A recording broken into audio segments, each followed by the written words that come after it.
An American army is fighting for 1941, a date which will live.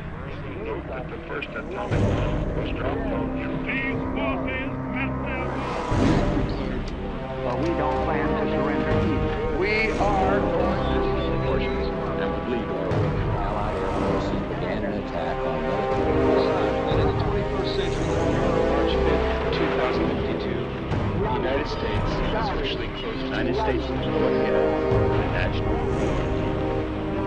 violence.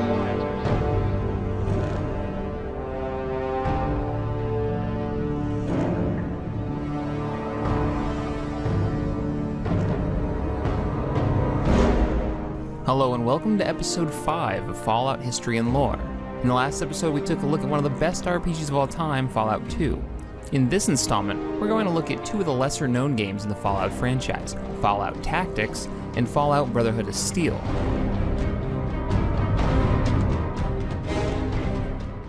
On March 14, 2001, Microforte Studios, an Australian electronics entertainment company, developed the game Fallout Tactics: Brotherhood of Steel for PC, most commonly referred to as Fallout Tactics. Unlike the rest of the Fallout franchise, Tactics followed a squad in the Brotherhood of Steel as it becomes engaged in a desperate war.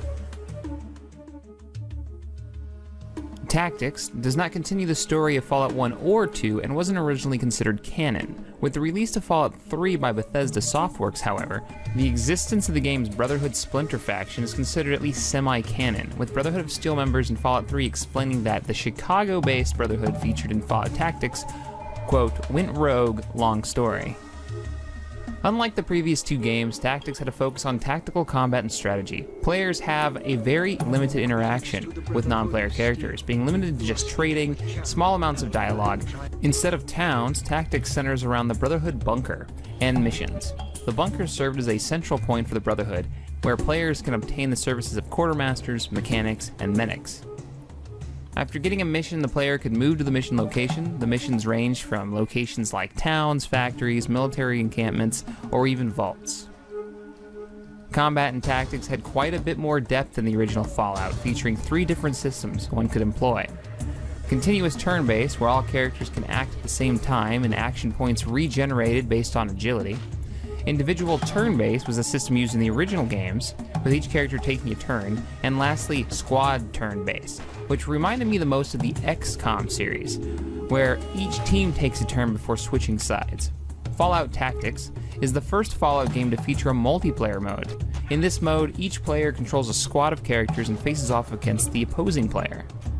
During game setup, players are granted a number of points, which can be used to purchase squad members' gear, skills, and actually build each character. Sadly, Tactics multiplayer was easily unbalanced, and you could make characters that were just impossible to kill, making multiplayer not all that much fun.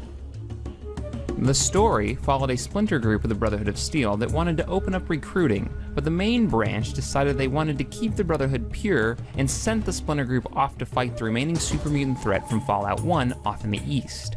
Using massive airships to travel, the group set off heading east, eventually running into a massive lightning storm that sends the faction crashing just miles outside post-war Chicago. After regrouping and free from the Brotherhood in California, the crash survivors established their first base near Chicago and founded a new Brotherhood that would grow and expand by recruiting outsiders and expanding across the wasteland. And hut! Alright, you mutated redneck green-skinned sacks of irradiated flesh, listen up! I am Paladin Rychek. I am in charge of training you backward maggots in the art of war and survival. In my time in the Brotherhood, I have personally trained more than 50 initiates, and I am proud to say almost 14 of them are still alive and kicking.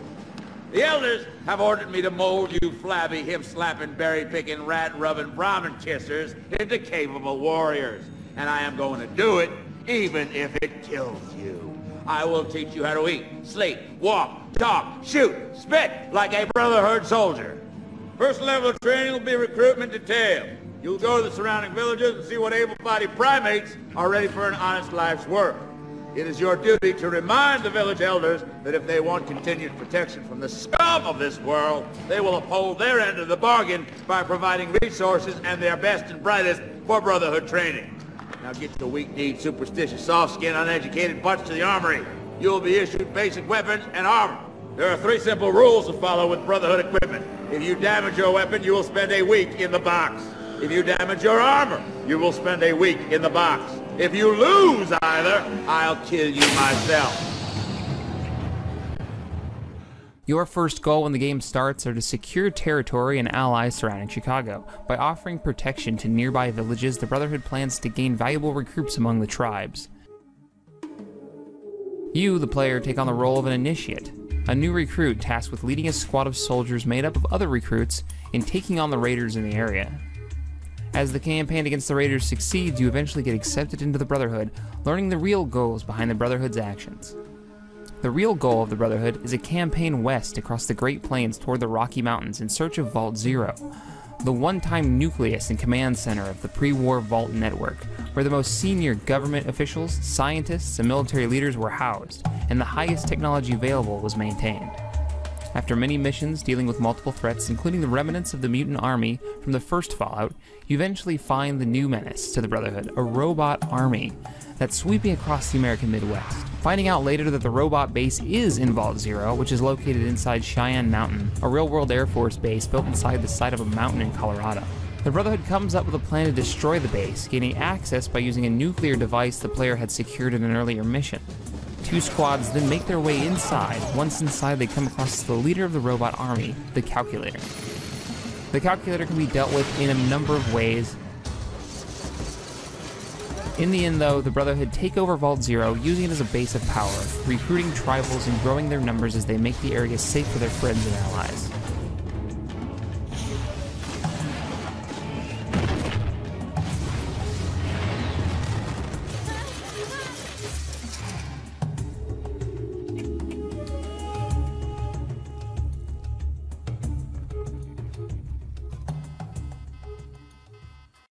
Fallout: Brotherhood of Steel was an action role-playing game developed by Intraplay Entertainment for the PlayStation 2 and the Xbox game consoles. Released on July 13th, 2004, it is the lowest-rated Fallout game to date, and its story is considered non-canon completely. The game follows a Brotherhood of Steel initiate, either Kane, Cyrus, or Nadia, depending on which one the player chooses. The game takes place in Carbon, Texas. You're tasked with searching out missing Brotherhood of Steel members. The storyline eventually has you running into the Vault Dweller from Fallout 1, super mutants, an angry cult, and a really half-assed storyline. After leaving the town of Carbon to the town of Loss, you find out that there is a vault being used by super mutants. The initiate goes to the vault, immediately has his ass handed to him by the mutant General Atis. Having been left for dead, the initiate is discovered by the local town. After recovering, he sets out again to find the general, who is now mutated into a regenerative blob form. During the climactic battle, you manage to set a self-destruct in the vault and barely escape using a monorail. Well, I hope you've enjoyed this episode of History and Lore. I've been enjoying making them, and the next episode, we're going to take a look at Fallout 3, what many consider to be the best game in the past decade. Alright guys, I will see you next time.